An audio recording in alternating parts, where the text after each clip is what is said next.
My father pointed at the road like he was shooing away a stray dog. One finger, no words for me. It was a cold gray October day. The air smelled of wet leaves and wood smoke. 40 relatives sat at long tables with steaming casseroles. No one stood up. No one said my name. My aunt passed the rolls. My brother stared at his plate.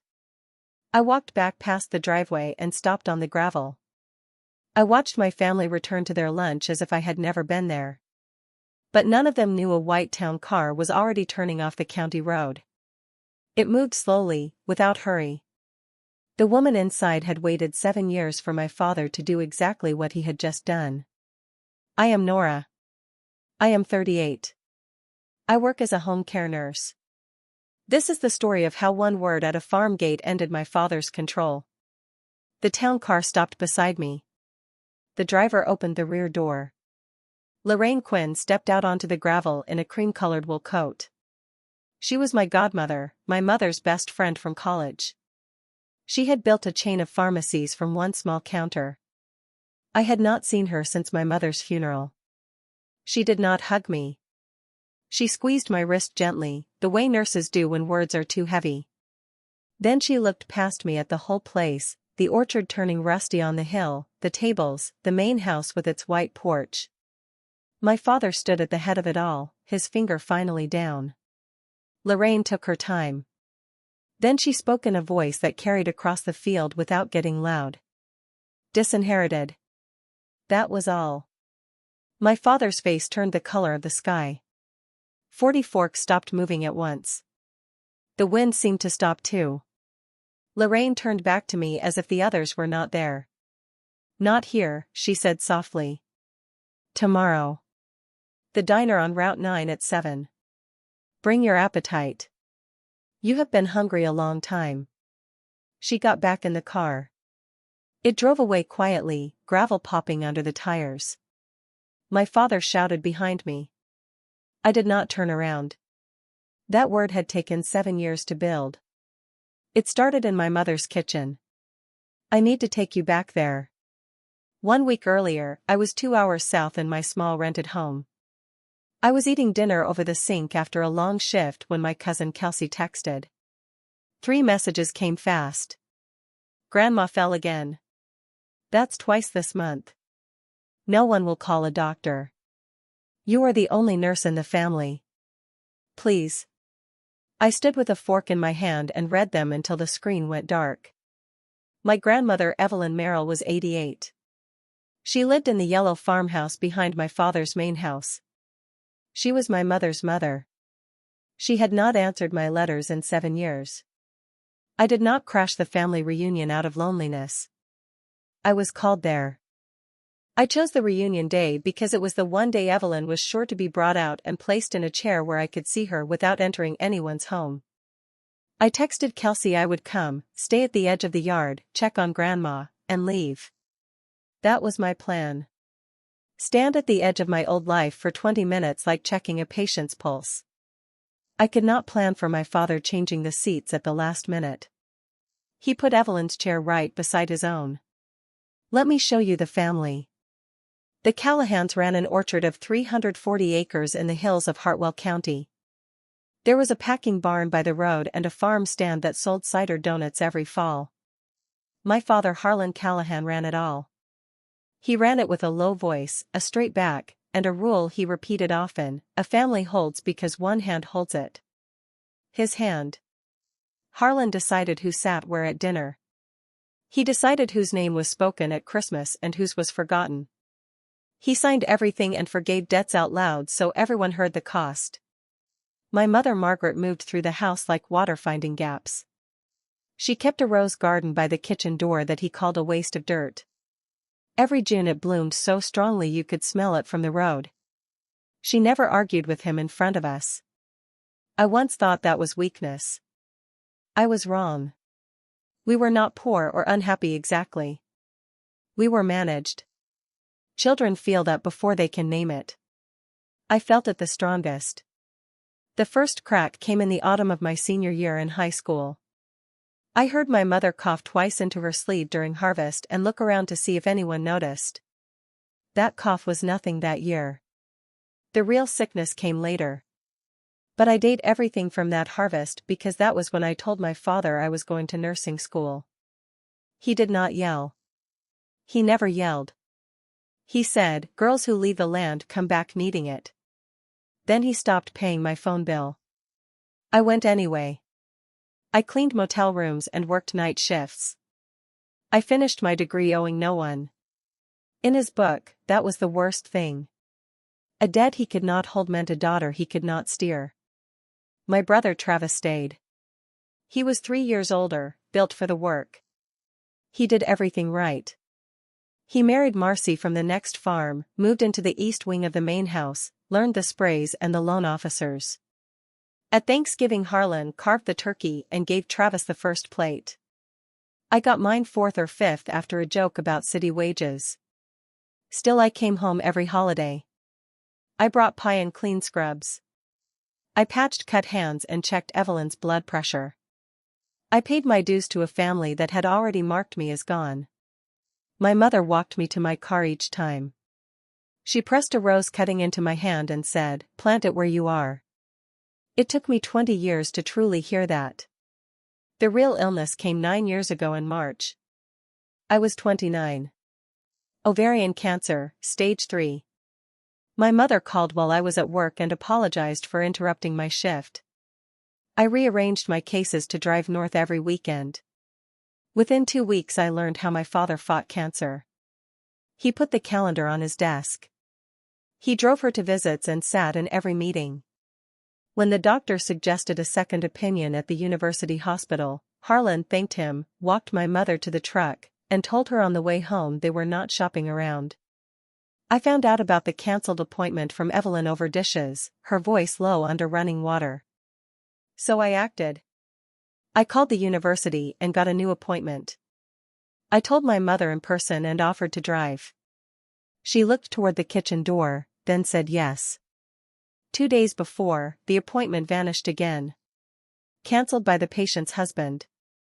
When I confronted Harlan, he took off his glasses and said, "You've been gone too long, Nora. You've forgotten how this family gets through things." For 2 years my mother got through things. The treatments bought time and then stopped. By spring, when she turned 58, the focus shifted from fighting to managing. I knew that shift from my work. Good dying means pain controlled, questions answered, the person still in charge. My mother had none of that. Harlan rationed her pain pills. She slept in the parlor on a card table because climbing stairs was too much. Hospice was mentioned once and shut down. "We keep our own," he said. I drove home on Sundays with shaking hands, noting everything wrong, the untouched pain log, bed sore risks, weight loss. Every Monday I called and heard she was comfortable. My mother took the phone last. Her voice grew smaller each week. One Sunday in October she held my hand and whispered, "I don't want to do the last part his way." So I stopped asking permission. I called her doctor and described her days. He said hospice was overdue and only the patient's signature was needed. My mother chose. I brought the intake nurse on a Tuesday when Harlan was out. Margaret Callahan signed her own name on her own kitchen table. When he came home there was a hospital bed, a morphine schedule, and a nurse asking him to keep his voice down. He never forgave us.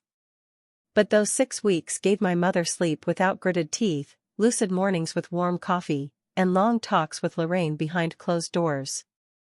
Once I saw papers on her blanket and my mother signing carefully. I thought it was funeral plans. I let it be. She died one Thursday before dawn holding my hand. Evelyn slept in the chair beside us. Harlan slept upstairs.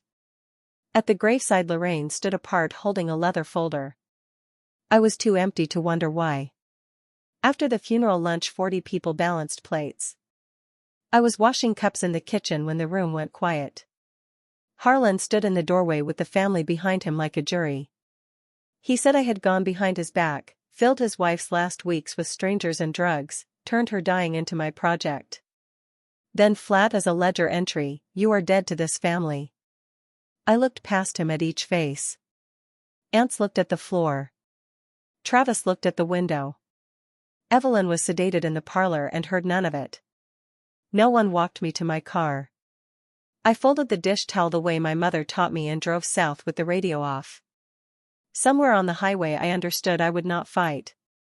You cannot argue your way onto a list one man keeps in pencil. Dad looks like building a life full of work. I took the hardest home care cases. Widowers with no one, women whose children lived far away. I got a name for never quitting. Every October on my mother's birthday week I wrote Evelyn a letter on real paper. I kept them light. The maples turned early. I planted your daughter's roses and they grew. I am fine. 6 letters, no answers. I told myself she was old, that Harlan had told his version. But I kept writing. The 7th letter was in my glove box when Kelsey's texts came. So I drove north with a plan to stand 20 minutes at the edge. I parked outside the gate like a visitor. I saw Evelyn at once and my stomach dropped. She was not at the quiet end. Harlan had placed her chair at the head table beside him. I stood in the side yard for 10 minutes waiting for him to be busy. He felt me there. He rose, walked over, and pointed one finger toward the county road while everyone watched. You're showing up where you aren't welcome. You know the way back. They went back to their plates. And then the town car rolled up. The next morning at the diner Lorraine sat in a corner booth with tea. I had stayed at a motel nearby. A manila folder lay closed on the table between us. She let me order eggs before speaking. Your mother left me a to-do list 7 years long. Today is the last item. She folded her hands. None of what happens next is charity. It's your mother finishing her sentence. In the folder were deed records, a thick trust document, and 1 page of instructions in my mother's handwriting. The 340 acres, the orchard, the houses, none of it had ever belonged to Harlan. It was Merrill land from my mother's side. She had never added his name. 8 months before she died she moved every acre into the Merrill Land Trust. Lorraine was the trustee. Harlan had known since the month she died. He received formal notice. He consulted a lawyer and learned he could not win in court. So he said nothing and kept acting like the king. The trust leased the farm back to him cheaply. But there was a condition my mother wrote herself. If he ever turned the family against one of his children publicly again, the mercy ended. Lorraine gave me the order. Go see Evelyn. Today's item had 3 parts and my grandmother was all of them. Getting to Evelyn took planning. Monday mornings Harlan went to meetings. Kelsey helped sneak me in. The yellow farmhouse looked worn, peeling paint, tall grass, a smell of neglect inside. Evelyn sat in her chair, thin and bruised. Pill bottles cluttered the table without order. A bad dressing covered a wound on her leg. She recognized me. Margaret's girl. Nora. Her chin trembled. Then she said something that broke me. They told me you stopped writing. I knelt and took her hands. They felt like paper. She had written me letters every month at first, then every season. She gave them to Harlan to mail. He tucked them in his pocket and told her I had moved on. Kelsey later found my unmailed letters in a drawer at the main house. He had kept them all. Collected them like rent. 2 women grieving each other across 300 yards because of lies. Gravel crunched outside. Travis arrived early. He sent Kelsey to watch the lane and sat down. He looked tired. You shouldn't be here. I showed him the bruise, the pills, the wound. Warfarin, a blood thinner needing careful monitoring. Last blood test 14 months ago. He knew it was bad but said it was family business. Last time we lost you. This time it'll be Grandma. He warned me about another family meeting. Harlan had plans. I drove home with Evelyn's tin of letters on the seat. At a gas station I called the state hotline anonymously. The woman said it was not gray. I filed the official report Tuesday night. I attached photos and started a folder for Evelyn with the case number. Lorraine called. The meeting was set for Saturday. Come. I met Lorraine midweek. The farm owed big money. Debt, bad seasons. Something had been holding it together. She said Saturday would explain. Kelsey found a brochure in Harlan's truck for a cheap care home and a note about winterizing the yellow farmhouse for hunting leases. That was his announcement: move Evelyn out, lease her home for cash, push the trust. We acted fast. Monday we took Evelyn to her doctor. Dr. Owens had known her 20 years. He examined her, fixed the wound, reconciled the meds. Evelyn stated clearly she wanted to die in her own bed on her own land. She signed a healthcare power of attorney naming me her agent. It was her idea. The pharmacy called the main house to confirm changes. Harlan answered. That evening he called me. His voice climbed.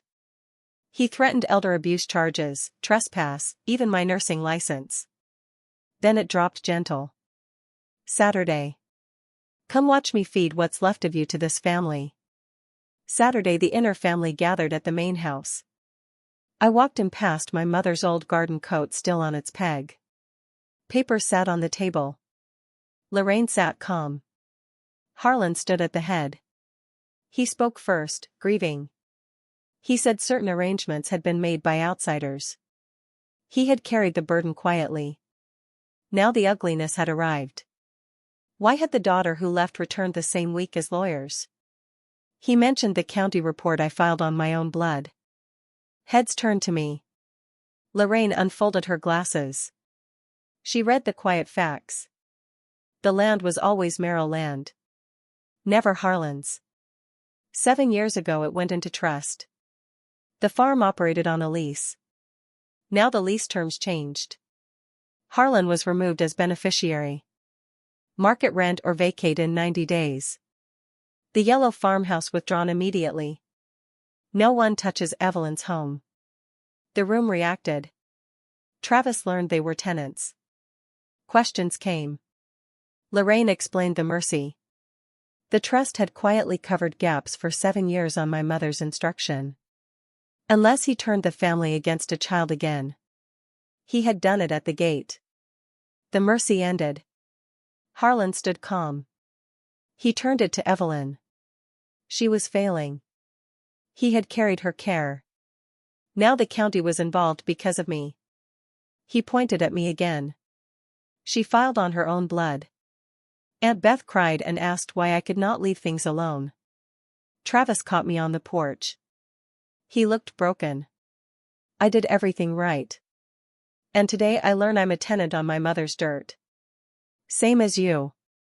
The next week a complaint hit my nursing board. Exploitation, undue influence. My hours were cut. Harlan could not touch the land, so he reached for my license. But my mother's voice was not done. Lorraine gave me her letter.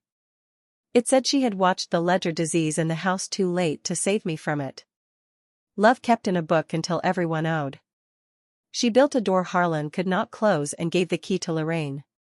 Leaving was not my sin. It was the first wise thing. Harlan came to my porch. He offered peace if I told Lorraine to renew the old lease. Family holds. Priced out plain. Then Kelsey texted. Evelyn was at the hospital. Nosebleed that would not stop. Harlan had doubled her warfarin pills. I drove fast. They stabilized her. The blood work showed it was dangerously thin. The ER doctor was angry about the mismanagement. I showed the power of attorney. Miss Talley from the county was there too. The hospital filed its own report. Neglect confirmed. A care plan ordered. The trust could fund everything. Lorraine had 2 sets of papers ready, one giving me control, one my choice. I did not sleep the night before. I read my old letters to Evelyn. They were payments. I had kept my own ledger. At 4 a.m. I wrote my terms on 1 page. In the lawyer's office Friday we sat across the table. Harlan courteous, ready for either outcome he understood. Lorraine asked how I directed the trust. I read my page. I decline any ownership or control. Instead, the trust would fund an adult day center and home care hub in the old packing barn. The the Margaret Callahan house. Transportation, nursing visits, soup for 30, windows facing the orchard. Harlan said I was giving it to strangers. I looked at him. You held this family. Held things break. Tended things grow. Mom knew the difference. That's why you're a tenant. For Travis, a fair phased lease at market rate. Books open. Chance for him and his family to build honestly. For Harlan, life tenancy in the main house at caretaker rent. No role in Evelyn's care. No authority anywhere. A roof without a kingdom. I signed away any personal claim. I quit the girl waiting to be called home. Harlan caught me outside. You think I'm a monster? He told the only childhood story I ever heard from him. His father and uncle split land badly. Names unspoken after. He learned young that one hand holds. But the proverb broke in his mouth. Fear showed in his face. Lorraine gave him the cream envelope from my mother. He took it unopened and said groceries for Evelyn stop Monday. He never read it. I drove south. At a gas station I dropped my old letter in the trash. I bought a postcard and wrote Evelyn, see you Tuesday. Love, Nora. Winter brought repairs. The barn became warm and bright. Evelyn came home by Thanksgiving with proper care. Kelsey coordinated. I visited Tuesdays. We read our letters out loud, editing and laughing. In March they hung the sign, the Margaret Callahan house. We opened in April. Old folks came for lunch, blood pressure checks, company. Evelyn sat at the head table as quality control. A teenage girl volunteered and decided to become a nurse. Harlan stays in the main house. Travis runs the orchard now with open books. It climbs out slowly. Harlan watches from across the road sometimes, still straight-backed. He never enters the center. He carries the unopened letter in his coat pocket to church. This October I planted rose cuttings by the entrance. My mother's roses. Plant it where you are. I finally understood. The driveway has no gate. The porch light stays on. The barn glows like a kitchen where no one gets sent away. My mother built a door. I stopped knocking on the wrong one. Leaving was never my sin. It was the first thing I did that she would call an inheritance. If you have ever walked away from a table to keep your dignity, you know. Some doors you stop knocking on. Some you build.